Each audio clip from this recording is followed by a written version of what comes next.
Pankaj sir एक minute, Pankaj sir सरायला हे पकडा, बरं ठीक आहे, सायली थोडासा हात खाली घे. बूम खाली करशील प्रतीक्षा, म्हणजे खाली करता येतं. प्रतीक्षा बूम खाली करशील प्लीज. खालीच आहे. आवाज यायला पाहिजेत ना, आमचे लेपच पाहिजेत. ए रोल आहे का? थांबा थांबा थांबा थांबा. नहीं थामा ना, अमन भाई रुको जरा, डेस्क को फोन करना भूल गया. अभी कुछ भी नहीं बोल रहा, मैं कुछ भी नहीं बोल रहा, डेस्क पे कुछ भी मत बोल, मैं 30 सेकंड में बोलते खत्म कर रहा बस, मी काही बोलणार नाही. हाँ हाँ राजा सर तुमचं होऊ द्या. मी होतो. राजा कसा आहे तो? रोल आहे का? रोल आहे का? राजा का हमेशा लास्ट में. हाँ त्यांना सर, कर्नाटक विधानसभेचे निकाल आज आलेले आहेत. काँग्रेसनं जवळपास दुप्पट जे आहे ते विजय रथ खेचून आणलेला आहे भाजपच्या हातातून. कसं बघताय हा निकाल? म्हणजे 2024ची नांदी असेल का?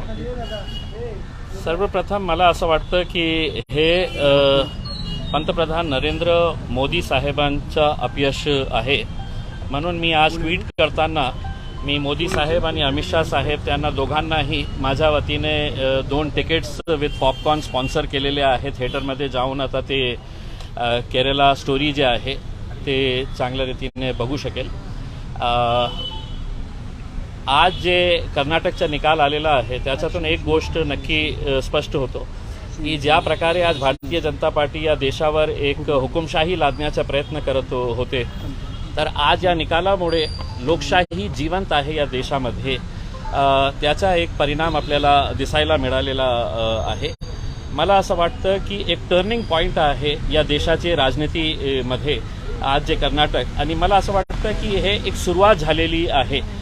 भारतीय जनता पार्टीला असं वाटत होतं की आम्हाला कोणीही पराभव करू शकत नाही, आम्ही इतके बलवान झालेले आहे. म्हणून ते लोकांचे जे मुद्दे होते, बेरोजगारीचा मुद्दा होऊ द्या, महागाईचा मुद्दा होऊ द्या, शेतकऱ्यांचा मुद्दा होता, हे मुद्द्यांवर लक्ष न देता आपण आपल्या मुद्द्यांवर काय जे आपल्या नेहमीचे जे मुद्दे आहे, एक ऐन वेळी कर्नाटकच्या इलेक्शनच्या वेळी तुम्ही एक नवीन फिल्म आणतो. जशा प्रकारे तुम्ही काश्मीर फाईल्स आणलं होतं उत्तर प्रदेशच्या निवडणुकीच्या वेळी, तर यावेळी तुम्ही हे आणले केरला स्टोरी. म्हणजे उद्देश एकच होता की कशा आपण पोलराईज करून हे राज्य पण आपण कशा जिंकू शकेल. पण मी धन्यवाद देतो कर्नाटकची जनतेला, आणि मला असं वाटतं की महाराष्ट्राची जनताही याच्यातून काही सबक घेतील, काहीतरी ते शिकवण घेतील कर्नाटकच्या जे आज निकाल आलेला आहे. आणि जे परिवर्तन कर्नाटकने घडवून आणलेलं आहे, मला असं वाटतं येणाऱ्या सर्व निवडणुकीमध्ये, ते राजस्थान असू द्या किंवा लोकसभेच्या निवडणूक असू द्या, आता भारतीय जनता पार्टीचे अच्छे दिन जे होते ते आता संपू राहिलेले आहे. सर खरं तर MIM देखील यावेळी निवडणुकीत उतरायची, पण 2च जागा MIM लढवल्यात कर्नाटकमध्ये. आता सगळीकडनं टीका होते की MIM जाणून बुजून कर्नाटक निवडणूक लढवली नाही. टीका म्हणजे टीका करणारे लोक हे निर्णय घेणार आहे का की MIM किती सीट्स लढणार आहे आणि कुठे लढणार आहे, हे आमचा निर्णय आहे. आणि आम्हाला माहीत होतं की कर्नाटकमध्ये आमचा ऑर्गनायझेशन सेटअप खूप चांगला नाही आहे.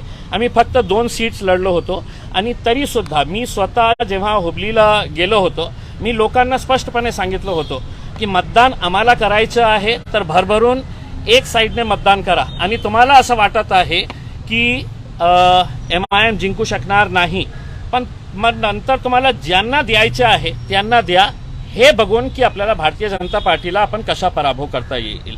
म्हणून आम्ही 2 सीट्स लढलो होतो. आमचा एक SC कॅन्डिडेट होता हुबलीमधून. आता आम्ही तिथे ऑर्गनायझेशन सेटअप मोठा करू, अधिक स्ट्रेंथन करू, आणि पुढच्या निवडणुकीमध्ये आम्ही लढू. छत्रपती संभाजीनगरमध्ये उद्या मुख्यमंत्री आणि उपमुख्यमंत्री येत आहेत. महाराणा प्रतापांच्या पुतळ्याचं अनावरण होते. खासदार म्हणून तुम्ही त्या कार्यक्रमाला उपस्थित राहणार आहात का? मी सर्व हे जे स्मारक असते, पुतळे असते, त्याचा विरोध केलेला आहे. मी जेव्हा माझ्या शहरामध्ये गोपीनाथ मुंडे साहेबांच्या एक स्मारकसाठी सरकारने जागा दिली होती, पैसे दिले होते, मग मी त्याचा विरोध केला होता की आपल्याला खऱ्या अर्थाने असा महापुरुषांना आपल्याला आदर करायचा आहे, सन्मान करायचा आहे, त्यांच्या नावाने शाळा उघडी करा, किंवा हॉस्पिटल्स उघडे करा, त्यावेळी मला इतका शिव्या देण्यात आले होते. पण मी माझ्या निर्णयावर ठाम होतो की नाही, मी कोणत्याही परिस्थितीमध्ये तिथे एक स्मारक बांधू देणार नाही. मग तिथे आज मला अभिमान आहे हे सांगण्यासाठी की मी कोर्टात गेलं, PIL फाईल केले आणि त्याच जागेवर आज 400 बेडच्या हॉस्पिटलचं काम सुरू आहे. आणि मी मुख्यमंत्र्यांना पत्र लिहिलेले आहे की त्या हॉस्पिटलचं नाव आता तुम्ही गोपीनाथ मुंडे साहेबांच्या नावाने ठेवा. मला जेव्हा महाराणा प्रतापांच्या पुतळ्याच्या बाबतीत हे सांगण्यात आलं होतं, मी तिकडचे शिवसेनेचे आणि भारतीय जनता पार्टीचे नेत्यांना हे सांगितलं होतं की महानगरपालिकाची जबाबदारी आहे लाईट, पाणी, रस्ते हे सर्व सुविधा देण्याच्या. पुतळे आणि स्मारका बांधण्यासाठी तुम्ही जनतेच्या पैशाचा वापर करू शकत नाही. मग मी त्यांना सांगितलं होतं की पहिली वर्गणी इम्तियाज जलील द्यायला तयार आहे. मी 5 लाख रुपयाची घोषणा केली होती की महाराणा प्रताप याच्यामध्ये दुमतच नाही, एक महापुरुष होते, खूप बलवान होते. मी एक सुझाव दिलं होतं, त्यांच्या नावाने आपण का एक सैनिक स्कूल उभे करत नाही आणि जे मुलं तिथे येतील शिकायला त्यांना सांगू आपण की महाराणा प्रताप किती शूरवीर होते. पुतळे बांधून काही होणार नाही, हे फक्त आपल्या राजनैतिक स्वार्थासाठी. आणि आजही त्यांना चॅलेंज करतो मी, तुम्ही सरकारच्या खैरातीवर हे सगळे कामं थांबवा. तुम्हाला पैसे पाहिजे असेल तर मीही कॉन्ट्रीब्यूट करायला तयार आहे माझ्या खिशातून, मी सरकारी फंडातून नाही देणार. आणि तुमच्यामध्ये हिंमत असेल आणि तुमच्यामध्ये त्यांच्या वतीने आदर आहे त्यांच्या बाबतीत, तर तुम्ही आपल्या खिशातून द्या ना. 5 लाख, 10 लाख, 20 लाख रुपये जे काही देतील. तर मी 5 लाख रुपयाची घोषणा केलेली आहे. तुम्ही सरकारचे जे पैसे आहे ते शिक्षणासाठी खर्च करा, हॉस्पिटलसाठी खर्च करा. हे ना करता आपण फक्त आपल्या राजनीतिक स्वार्थासाठी हे सगळं चाललेलं आहे. 2 मिनिटं. देखिए, मैं जाता हूँ कार्यक्रम के अंदर और मैं एक सेकंड मी कार्यक्रमाला जातो आणि माझा जे मुद्दा आहे मी स्पष्टपणे त्यांच्यासमोरही सांगतो.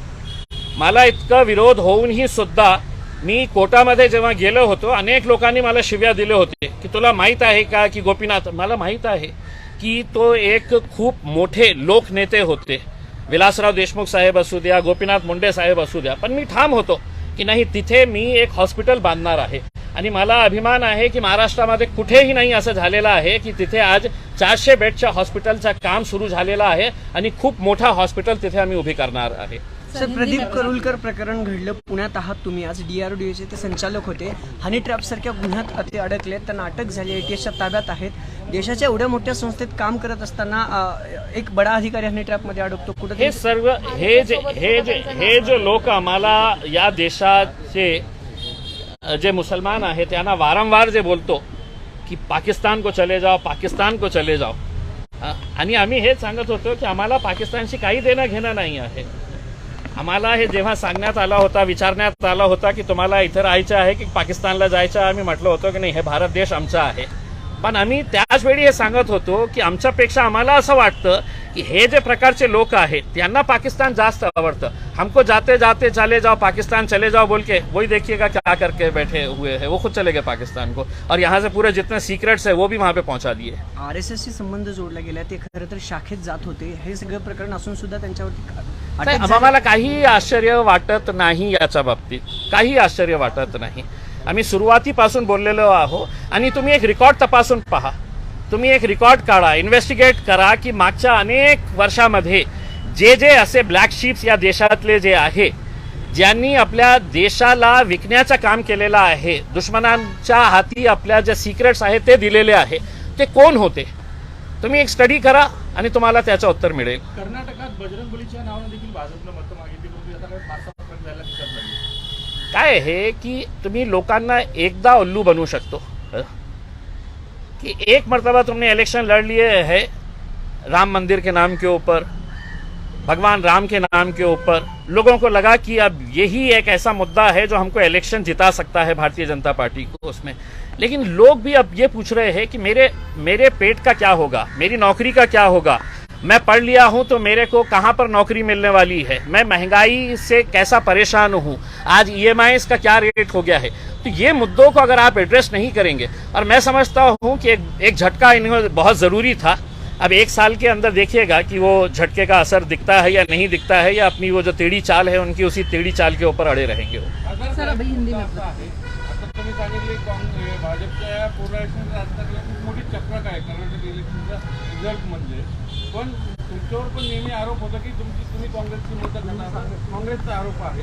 मग पुढच्या आगामी इलेक्शनमध्ये मतदान टाळण्यासाठी तुम्ही विरोधी आघाडीकडे जाणार का? तुम्हाला असं वाटत असेल की MIMची काही ताकद आहे, तर मी एकदा ऑफर दिलेली आहे, काँग्रेसला दिलेली आहे, राष्ट्रवादीला दिलेली आहे. तुम्ही सो कॉल्ड सेक्युलर पार्टीज आहे, तुम्हाला मुसलमानांचे मतं पाहिजे आणि तुम्हाला हेही माहीत आहे की आज मुसलमानांचे खूप एक मोठा गठ्ठा जे आहे ते MIM सोबत गेलेला आहे. तुम्हाला आमची ताकद काही वाटत असेल तर या ना, आम्ही तुमच्या सोबत यायला तयार आहे. मग तुम्हाला काय सांगायचे आहे की नाही, तुम्ही इलेक्शन लढायचंच नाही, फक्त तुमचे मतं आम्हाला पाहिजे. आज पुन्हा मी ऑफर देतो. असेल त्यांना वाटत असेल की MIMची काही ताकद आहे, कमीत कमी एक पॉकेटमध्ये एक समाज त्यांच्या मागे आहे, मुसलमान त्यांच्या मागे आहे, दलित समाज त्यांच्याशी जुळलेला आहे, तर त्यांना असं वाटत असेल तर आम्ही ऑफर पुन्हा देतो आहे. म्हणजे महाविकास आता द्या, आघाडीत उत्तर जायला तुमच्याकडे तुम्ही आहे. महाविकास आघाडीत जायला इच्छुक आहात सर तुम्ही? नाही, इच्छुक नाही आहे. आमची प्रामाणिक इच्छा हे आहे की देशामध्ये भारतीय जनता पार्टीने या देशामध्ये जे नुकसान केलेलं आहे, समाजामध्ये जाती धर्मामध्ये तेढ निर्माण करण्याचं काम केलेलं आहे. तुम्ही कितीही चांगला इन्फ्रास्ट्रक्चर डेव्हलप केला, पण माणसामध्ये तुम्ही द्वेष निर्माण करणार असेल तर हे भारत देशाची संस्कृती नाही आहे आणि ते तुम्ही सगळं मोडून काढलेली आहे.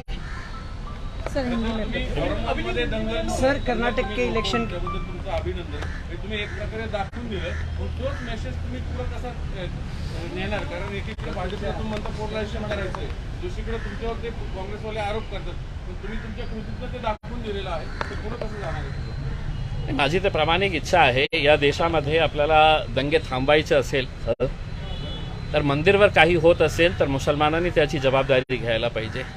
आणि मशिदीवर कोणी हल्ला करणार असेल तर त्या मशिदीसमोर एक 4 हिंदू बंधू आमचे उभे राहिले तर मला असं वाटतं की या देशामध्ये दंगे कधीही होणार नाही.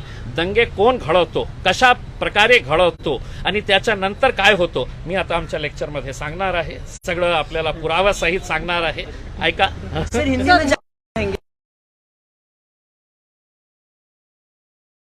था कि हम जाएंगे, उसको बहुत ये हुआ है और कांग्रेस ने डबल सीट की जीत हासिल की है सर. देखिए, बहुत गुरूर में ये हो गए थे भारतीय जनता पार्टी और उन्हें ऐसा लग रहा था कि मोदी जी के हाथ में ऐसा जादू है कि वो कहीं पर भी चले जाएंगे, रोड शो करेंगे, फूलों का बारिश अपने ऊपर करवाएंगे, वो फूल खुद खरीद के लेके आएंगे, अपने कार्यकर्ताओं के हाथ में देंगे और फिर हमको ये समझाएंगे कि देखिएगा कि कितनी मोहब्बत है मोदी जी से.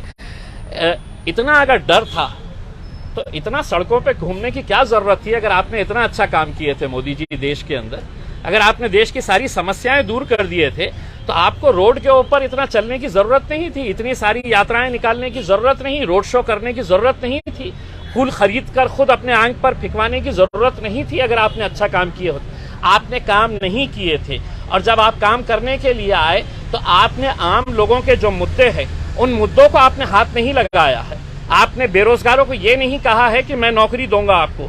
आपने महंगाई के लिए कोई इलाज बताएंगे, ऐसा नहीं किया है आपने उसमें. तो देश के सामने जो आम आदमी की जिंदगी से जुड़े हुए मुद्दे हैं, आप उन मुद्दों को हाथ नहीं लगाएंगे और फिर आएंगे, फिर पाकिस्तान का नारा लगाएंगे, फिर हम कहां पर मंदिर बनाने की बात करेंगे, फिर कहीं तो भी एक फिल्म लेकर आएंगे और फिल्म के जरिए समाज को भड़काने का काम करेंगे. देखिए, हर समाज के अंदर अच्छे बुरे लोग रहते हैं. मैं ये यकीनन ये गारंटी के साथ नहीं कहता हूं कि मुसलमान पूरे बहुत अच्छे हैं 100%. 2-4% अगर हिंदुओं में खराब है तो मुसलमानों के अंदर भी खराब है.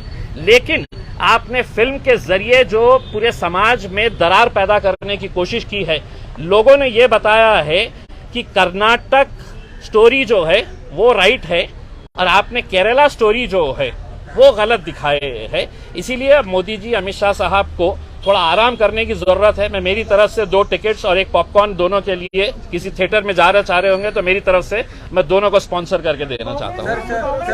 शेवटचा प्रश्न है, कांग्रेस की जीत की वजह क्या लगती है? नंबर्स आए हैं उसमें, आपको उसकी क्या वजह लगती है?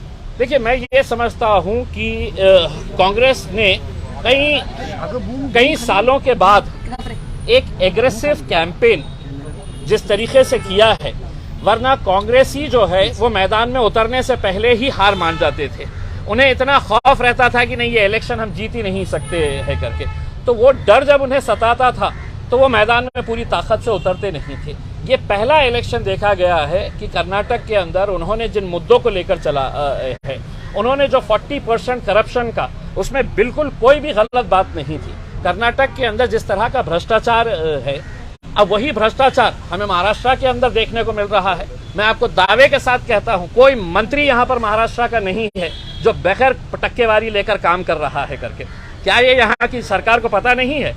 लेकिन अब आप भी इंतजार करिए, इलेक्शन आपके भी आने वाले हैं, आपको भी बताया जाएगा।